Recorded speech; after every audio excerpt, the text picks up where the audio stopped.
Hello आई, कुठं आहे तू? घरी आहे का वावरात आहे? हा, घरी जाऊ आता, घरी जाऊ आता. झाले का तुझे कामधंदे? बसली काय? हा, येईन बाई की त्या त्याच्या खोलीत आराम करत असतील नाही. तू या दोन्ही जावा, तू आपल्या आपल्या आपल्या खोलीत असा तुम्ही बसल्या नाही. आई मी तिथं नाही आहे, मी इकडे आली, मी यवतमाळले आले, आजच आली आता आली. आणि हे गेले तुझे जवळ गेले ड्युटीवर आणि मला इकडे सोडून दिलं. म्हणून म्हटलं तुला फोन करून देतो, म्हटलं इकडे आली मी यवतमाळले. काऊन वा अचानक असे येऊन गेले? काऊन का राहत होते तूच तर म्हणे ना आता गुढीपाडव्यापर्यंत राहतो म्हणे, आणि आता कसे काय येऊन गेले तिथे? हो नाही, राहत होतो ना, माझी बी इच्छा होती राहायची, पण आता यायच्या ड्युटीच्या नाही यावं लागलं. आता जाईन ना, अजून गुढीपाडव्याला जाईन, 2 दिवसा पहिलेच चाललो जाईन. हो, जवळची ड्युटी उशीर होत असं त्याला येवाले जावाले नाही एवढ्या दुरून. हो, त्याला उशीर होय, तर त्याचा मोठा साहेब आला होता वाटते, काय तर बोले मसा म्हणे म्हणते, तर म्हणून मग हे आता इकडेच राहू म्हणे, इथंच राहू म्हणे, लवकर जात जाते आणि येऊन जात जाते. असं काय, जावंच लागलं मग त्याले. बरं मग आता गुढीपाडव्याला लवकर चालले दादा. हो, आता गुढीपाडव्याला लवकर चाललो जाईन. माझ्या सासून बी मला रातच्यानं गाडं समजावलं बापा. हा आई जवळ येऊन बसल्या आणि चांगल्या समजावलं का तुला जबाबदारी समज, आता लहान नाही राहायचे असं तसं. एखाद्या आई कशी समजावते आपल्या पोरीले, तसंच समजावलं माझ्या सासून मला. आणि आता कोणत्याही सणाले मी फोन करणार नाही म्हणे, 2 दिवसा पहिले तूच येऊन जात जा म्हणे, तुम्हीच 2 जण येऊन जात जा म्हणे, हर वेळेस फोनच करायला लागते म्हणे, असं तसं समजावलं. तर आता ठीक आहे ना, आता गुढीपाडव्याला 2 दिवस पहिले आम्हीच चाललो जाईना, फोनची बी वाट नाही पाहिजे आणि काही नाही. पाय तशी लय चांगली आहे हो काजल, मस्त घर भेटलं तुले, पण तू चांगली राहत जाय आता. आता तुझी सासू जसं म्हणते तसं वाग, हा जवाई म्हणते तसं कर. चांगलं सासर भेटलं नाही तर कोणती सासू एवढ्यानं चांगल्यानं समजावून सांगते आजकाल. हवा हवा हवा हवा सासवा राहते, उल्लीशी गलती झाली का बोलते, एवढं समजावते कोण? तुले तर चांगले आहे ते समोताबाई, मस्त आहे, चांगली आहे. तिघी आहे सुनाले मस्त वागवते ते. हो आई, चांगली आहे माझी सासू, तिघीले बी मस्त चांगलं वागवते आणि सुना बी चांगलं काय ना, आम्ही बी काय बोलतो. माझी सासू एक काम नाही करत, ते बिंदुताईच करते सगळं काम. बिंदुताई चांगली आहे म्हणून सगळं चांगलं आहे आई तिथं, नाही तर बिंदुताईनं बी तसंच केलं ना तर बस मग सगळंच बिघडते. हो हो हो, बरोबर आहे. मोठी सून, घरची मोठी सून साजरी असली ना पुरं घर सांभाळून टाकते ते बिंदू. मस्त आहे, मस्त आहे तुम्ही मोठे जो. हा आई ठीक आहे मग ठेवतो. हो हो, ठेव ठेव. आता का नाही मस्त गुढीपाडव्यासाठी, मस्त गुढीपाडव्याच्या दिवशी घालाले मस्त साडी ऑर्डर करतो. आता गुढीपाडव्याले किती दिवस बाकी आहे? 8-9 दिवस बाकी आहे, येऊन जाते तोपर्यंत. 4-5 दिवसात मी साडी येऊन जाते मस्त मराठी, आणि 4-5 दिवसात ब्लाऊज शिवून होऊन जाते. मस्त ऑर्डर करून घेतो, मस्त दिसन गुढीपाडव्याचा लुक. हे वाले. अमय तुम्ही राकेशजी, कहून काय झालं? तुम्ही कसे काय? आताच तर तुम्ही ऑफिस मध्ये गेले होते ना, आता वापस येऊन गेले. काऊन तब्येत नाही का बरी? ताप गिफ आहे काय? काऊन राकेशजी, कोण काही बोललं का तुम्हाला? कोणी काही बोललं का? कोण मारलं गिरलं का तुम्हाला? तुमची कॉलर गिलर तर ठीकच आहे ना. काय झालं राकेशजी, काय झालं? काऊन असं टोन करून काऊन आले तुम्ही? राकेशजी, काऊन राकेशजी काय झालं तुम्हाला? बटना गिटना तर नाही तुटल्या ना शर्टाच्या? बटना गिटना तर ठीकच आहे. केस बी जसे भांग करून गेले होते तसंच आहे. कोण मारलं तर नाही तुम्हाला? कोणी बोललं काय राकेशजी? काऊन काय झालं? पोटगीट दुखते का तुमचं राकेशजी? काय झालं तुम्हाला? काऊन असे आले ना, असं टोन करून काऊन बसले तुम्ही? सांगा ना राकेशजी, तुम्ही काऊन चुपचाप आहे? काऊन चुपचाप आहे तुम्ही? काय झालं तुम्हाला? चला दवाखान्यात चालता का? चला दवाखान्यात चला. काजल झालं सगळं बोलपात चाललं काजल. आलो आपण रोडवर, आपण कुठचं नाही राहिलो. आता ह्या घराचं भाडं कसं भरू आपण? आता इथं खाऊ कसं आपण? आता काजल झालं सगळं सगळं सगळं सगळं खतम झालं, सगळं संपलं. काऊन काय झालं? तर या घराचं भाडं तर 1 तारखेला भरायला लागते ना, तर मग तोपर्यंत पगार बी येईन ना तुमचा. 1 तारखेला, 2 तारखेला भरू, 3 तारखेला भरू. काही ह्या घराचा घर मालिक काय 1च तारखेला मागते का? जबरदस्ती करते का? 2-3 तारखेला दिलं तर होते. काऊन तुम्ही एवढं टेन्शन घेता भाड्याचं? भरू ना. आणि तुम्ही आले काऊन एवढ्या लवकर? हे भाडं भरासाठी? काऊन त्या मालकाचा फोन आला होता काय? एवढी घाई आली का त्याला भाड्याची? 1 तारखेला भेटते पगार असं सांगितलं नाही का तुम्ही त्याला? देऊन देतो म्हणा 2-3 तारखेला. नाही काजल, ते घराचं भाडं तर 1 तारखेलाच भरायला लागते. मालकाचा फोन घेऊन नाही आला. पण काजल संपलं सगळं, संपलं झालं सगळं. आता काही नाही उरलं. काय बोलून काय राहिले हो राकेशजी? तुम्ही सीधे बोला बा, स्पष्ट बोला. काय झालं तुम्हाला? काढलं मला नोकरीवरून काजल. एवढ्या वर्षाची मेहनत गेली मी वाया. एवढी इमानदारीने नोकरी केली मी, मेहनत केली मी, सगळं वाया गेलं. सगळं संपलं. काढलं मला एका झटक्यात. मला साहेबांना बाहेर काढलं नोकरीवरून. रिझाईन दे म्हणे. राकेशजी काय बोलून राहिले तुम्ही? एवढ्या वर्षापासून करून राहिले ना तुम्ही तिथे नोकरी, असं कसं एका काढलं तुम्हाला? होतच राहते, टाइम उशीर होतच राहते. ओव्हर टाइम तिथं करता तुम्ही, मग ओव्हर टाइमचे पैसे घेता काय तर तुम्ही? एवढी इमानदारीनं करून घे, तुम्हाला काढलं काय?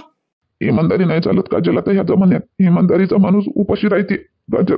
एवढा इमानदारीनं काम केलं, निष्ठेनं काम केलं. मी काढलं मला नोकरीवरून, उशीर झाला येवाले म्हणून. आजही मी येवाच्या पहिले साहेब आले होते, सगळ्याचे परेड घेत होते. मी गेलो तर मला डायरेक्ट हाती देऊन दिलं रिझाईन पेपर दिली मी साईन करून ताना. मग काय बोलतो मग राकेशजी, थोडं थंड दिमागानं घेते ना. म्हणते गावले गेलो होतो तिथून उशीर होते असं तसं. तुम्ही बी तड बोलले असाल. सर प्लीज सर मला समजून घ्या. प्लीज सर मला समजून घ्या तुम्ही. मी गावाला गेलो होतो, मी राहतो कडमेश्वरला आणि ड्युटीवर मला इथे यावं लागतं म्हणून उशीर होतो सर. तिथून मी लवकर निघतो पण तरी पण उशीर होतो सर. लांबचा रस्ता आहे आणि मग मधात मग ट्रॅफिक पण येते, त्यामुळे मला उशीर होते सर. प्लीज समजून घ्या सर, समजून घ्या. आता आलो मी, आता आलो मी इथेच आलो मी राहायला, आलो मी इथेच यवतमाळला. तर आता उद्यापासून मी लवकर येणार. नाही मिस्टर राकेश, बिलकुल नाही. तुम्ही गेल्या 8 दिवसापासून, आठवड्यापासून रोज उशिरा येत आहे आणि रोज लवकर जात आहे. एवढं इथे ऍक्सेप्ट करून घेणार नाही आणि एवढं ऍडजस्ट इथे होणार नाही आता यानंतर. प्लीज. पूर्ण कंपनीचं काम मागे राहिलंय, कस्टमर बोंबा पाडत आहे आणि तुम्ही गावाला जाऊन बसले. नाही. तुम्हाला जा, तुम्ही गावाला जायचं ना, तुम्हाला जा गावाला जा, बिंदास राहा, तिथेच राहा. उद्यापासून नोकरीवर यायची काही गरज नाही. मी तर म्हणतो की आतापासूनच नोकरीवर यायची काही गरज नाही. तुमच्यासारखे 1000 माणसं मला मिळतात. जा तुम्ही बिलकुल जाऊ शकता. तुम्ही बिंदास तुम्ही जाऊ शकता. तुम्हाला गावाला जाणं, गावाला राहणं, तुम्हाला नोकरीपेक्षा, तुम्हाला तुमच्या कामापेक्षा घर परिवार नातेवाईक हेच महत्वाचं आहे. तर जा तुम्ही तिथेच राहा आणि तुमचा काय पगार होतो तो मला सांगा, मी पेमेंट करून देतो आणि बस मोकळे व्हा तुम्ही. सर मी एवढा रिक्वेस्ट करून राहिलो तरी पण तुम्ही तुमच्या बोलण्यावर चढून आहात. तर ठीक आहे, मला पण तुमची नोकरी नाही करायची, मला पण 1000 ठिकाणी नोकरी मिळते. चाललो मी, ठीक आहे. आणि पगार जेवढा होते तेवढा तुम्ही माझ्या अकाउंटमध्ये ट्रान्सफर करा. चला ठीक आहे. रुबी, तू सरांना पगार सांगून दे माझा किती आहे काय आहे. तर एवढी अकड, स्वतःच गलती करायची, चूक करायची आणि मला अकड दाखवायची. जा बिलकुल माझं काही अडणार नाही तुमच्याशिवाय. सर पण पूर्ण मी सांभाळत होतो, पूर्ण स्टाफ, पूर्ण कंपनी, सगळं मी सांभाळतो. मी निष्ठेनं इमानदारीनं काम केलं. मी आता गेल्या होळी होती म्हणून मी गावाला गेलो होतो. आई म्हणे इथंच राहा म्हणून मग मी आईच्या मनाखातीर मी राहिलो होतो. तर मला थोडा उशीर झाला तर तुम्ही माझ्यासोबत असं केलं, तर आता मला इमानदारीवरून पण माझा विश्वास उडला सर.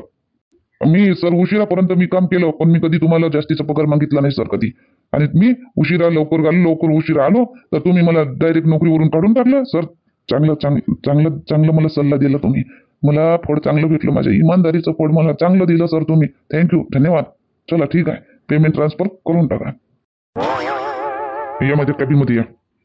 हो सर, येते चला. असं झालं मग काजल, थोडं ताना मी बोलून दिलो, येऊन गेलो. खरंच मग लय टेटर दिसते मग तुमचा मोठा सर. एवढ्या वर्ष तुम्ही इमानदारीनं नोकरी केली, ओव्हर टाइम केला, पगार मागितला नाही, त्याने दिला नाही तेव्हा काही नाही, आणि थोडेसे उशिरा गेले तर त्याच्या पोटात येऊन गेलं काय भलाच आहे मग. तर असं राहते बा काजल, आता काय करतो आता. म्हणून कधी जास्त कोणासाठी काम करावंच नाही. जेवढं आहे ना तेवढंच करावं, कोणासाठी काही करावं नाही. लोकाईले हा जमाना कसा आहे काजल माहितीये तुले? जमाना कसा आहे, जमान्याची रीत कशी आहे माहितीये तुले? कशी? आपण जे चांगलं काम केलं का नाही लोकांसाठी, ते लोकांच्या लक्षातच राहत नाही. आणि थोडंसं का वाईट काम केलं, काही चुकी केली, काही गलत केलं, काही थोडंसं बेकार बोललं, ते लोकांच्या असं याद राहते ना, असं लक्षात राहते ना. ते चांगलं लक्षात ठेवत नाही, वांगलं लक्षात ठेवते, वाईट गोष्टी लक्षात ठेवते. का बा चांगल्यावर वाईट बी आहे, चांगलं बी आहे. मग चांगलं लक्षात ठेवा ना, वांगलं काऊन लक्षात ठेवता? जमाना तसा नाही आहे काजल. वाईट गोष्टी लक्षात ठेवते, धरून ठेवते आणि चांगल्या गोष्टी विसरून जाते. असा जमाना आहे काजल. आता काय करतो, आता गेली माझी नोकरी. आता काय, आता भेटला पगार, दिला, आला, केला ट्रान्सफर त्यानं, 10 मिनिटात ट्रान्सफर केला. ते तर आहेच म्हणा, इमानदारीचा जमाना नाही आणि कोणासाठी चांगलं करावं बी नाही, वाईट बी नाही करावं, चांगलं बी नाही करावं, आपल्या कामातच राहावं. तिकडे नाही राकेशजी, पण आता विचार करा ना, आता काय करता? आता इथं आता ह्या महिन्याला पगार भेटला म्हणतात, आता तर होईल ना आपलं भाडं देणं, पण मग पुढच्या महिन्याचं कसं? तू चिंता नको करू, पुढच्या आता 10 दिवस राहिले तर चला मग आता, नाही तर चला आता आपल्या गावी जाऊ, आपल्या घरी, तिथंच राहू. तिथंच मी बी कोणती हलकी पलकी ड्युटी करन, नोकरी करन, तुम्ही बी कर जा, तिथंच राहू आपल्या परिवारामध्ये. अलग राहिल्यापेक्षा, असं एकटं राहिल्यापेक्षा, आता इथे नोकरी केली तुमची, आता चला तिथंच राहू. तिथं तर ठीक आहे काजल, पण तिथं एवढ्या नोकऱ्या नाही आहे मोठ्या तिथं राहते बी, तर पगार लय कमी भेटत राहते. आणि मागून वावराचं काम होत नाही, वावराचं मी केलंच नाही लहानपणात, ते जमतच नाही मला वावराचं. आता पाहतो मी इथंच पाहतो मी भेटन नोकरी चांगली पण पगार कमी भेटन पण भेटन. कमी पगार म्हणजे किती कमी? आता माहित नाही बा आता पगार कमी आता 10,000पर्यंत भेटन. तसंही मी नवीन नवं लागलो होतो तर मला 10,000 भेटत होते. वाढत वाढत वाढत वाढत वाढले होते ते. आता तसंच झालं. एवढ्या कमी पगारात कसं होईन हो राकेशजी? मग आता मी बी करू का नोकरी?